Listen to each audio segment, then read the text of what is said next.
आज के इस वीडियो में हम बात करेंगे, अगर आपकी दांतों में कैविटी लग गई है, आपके दांतों में कीड़ा लग गया है, तो उसको कैसे ठीक किया जा सकता है। तो इसके लिए हमें 3 बातों को जानना बहुत ज़रूरी है कि अगर कैविटी हमारे सुपरफिशियल लेयर में है, दांतों के ऊपरी सतह में है, तो उसको with the help of fluoridated toothpaste ठीक कर सकते हैं। कैविटी को आगे बढ़ने से रोक सकते हैं, उसको वहीं पे रोका जा सकता है।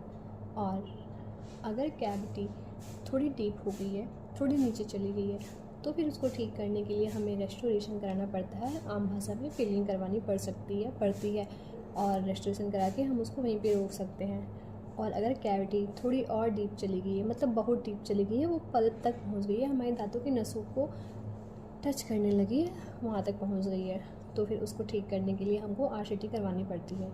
Thank you. RCT के बारे में और जानने के लिए हम हमारे चैनल को ज्वाइन करें और नेक्स्ट वीडियो में RCT के बारे में हम और अधिक ज़्यादा जानकारी आपको देंगे।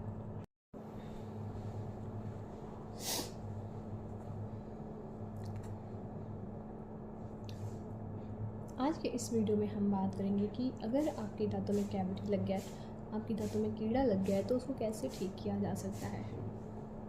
आज के इस वीडियो में हम बात करेंगे, अगर आपके दांतों में कैविटी हो गई है, दांतों में कीड़ा लग गया है, तो उसको कैसे ठीक कर सकते हैं। इसके लिए हमें 3 बातों का जानना बहुत ज़रूरी है कि अगर कैविटी हमारी दांतों की ऊपरी सतह में है, सुपरफिशियल लेयर में है, तो उसको with the help of fluoridated toothpaste. आज के इस वीडियो में हम बात करेंगे कि अगर आपके दांतों में कैविटी है, हमारे दांतों में कीड़ा लग गया है, तो उसको कैसे ठीक कर सकते हैं। अगर हमारे दांतों में जो कैविटी है वो हमारे दांतों के सुपरफिशियल लेयर में है, ऊपरी सतह में है, तो उसको with the help of fluoridated toothpaste वहीं पे रोका जा सकता है, ठीक किया जा सकता है। और अगर कैविटी थोड़ी डीप है, तो उसको ठीक करने के लिए रेस्टोरेशन कराना पड़ता है। रेस्टोरेशन करा के हम उस कैविटी को वहीं पे रोक सकते हैं, आगे बढ़ने से रोका जा सकता है।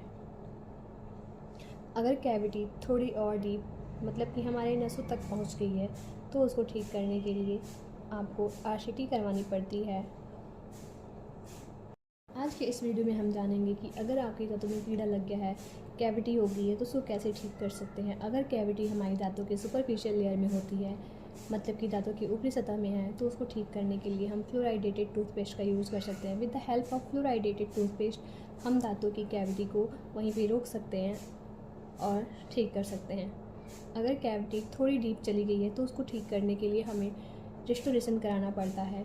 रेस्टोरेशन करा करके हम उस कैविटी को आगे बढ़ने से रोक सकते हैं। और कैविटी अगर और ज़्यादा डीप हो गई है, बहुत डीप चली गई है, मतलब कि वो हमारी दांतों की नसों को टच करने लगी है, छू चुकी है, तो फिर उसको ठीक करने के लिए हमें रूट कैनाल ट्रीटमेंट, जिसको कि RCT बोलते हैं, करवाना पड़ता है।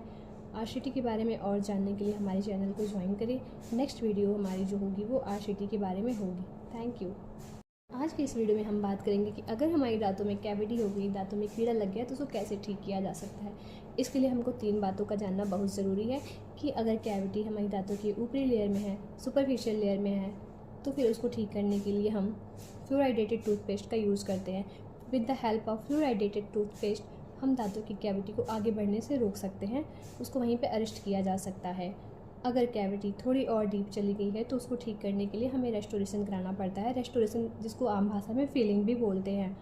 और कैविटी अगर थोड़ी और डीप चली गई है, थोड़ी और डीप क्या कहें, मतलब अगर कैविटी ज़्यादा डीप चली गई है, वो हमारी दांतों की नसों को, अगर कैविटी ज़्यादा डीप चली गई है, वो हमारी दांतों की नसों को छूने लगी है, तो फिर उस कंडीशन में हमको, अगर कैविटी ज़्यादा डीप चली गई है, ज़्यादा डीप हो गई है, हमारी दांतों की नसों को छू रही है, नसों तक पहुंच गई है, तो उसको ठीक करने के लिए हमें रूट कैनाल ट्रीटमेंट करवाना पड़ता है। रूट कैनाल ट्रीटमेंट, जिसको कि RCT बोलते हैं, उसके बारे में और जानने के लिए आप हमारे चैनल को ज्वाइन करें। नेक्स्ट वीडियो में हम रूट कैनाल ट्रीटमेंट के बारे में आपको बताएंगे। अगर कैविटी थोड़ी और डीप चली गई है, तो उस कंडीशन में हमें क्या करना पड़ता है कि रूट कैनाल ट्रीटमेंट करवाना पड़ता है। रूट कैनाल ट्रीटमेंट के बारे में जानने के लिए चैनल को ज्वाइन करें। नेक्स्ट वीडियो में रूट कैनाल ट्रीटमेंट के बारे में मैं आपको और ज़्यादा डिटेल में बताऊँगी। Thank you.